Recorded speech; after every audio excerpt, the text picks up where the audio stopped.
নমস্কার। কবি সুকান্ত আচার্যের লেখা পতাকার 5 রং।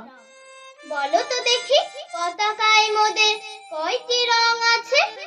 শিক্ষক এসে শোধালেন হেসে দ্বিতীয় শ্রেণীর কাছে। একসাথে মিলে সব ছেলে বলে চিৎকার করে জোরে, 3টি বর্ণ রয়েছে রাঙানো জাতীয় পতাকা জুড়ে।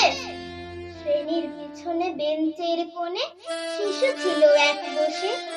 পতাকার মাঝে 5 রং আছে, বলল সে মৃদু ভাষে। কথা তার শুনে বাকি শিশুগণ হেসে খায় লুটোপুটি।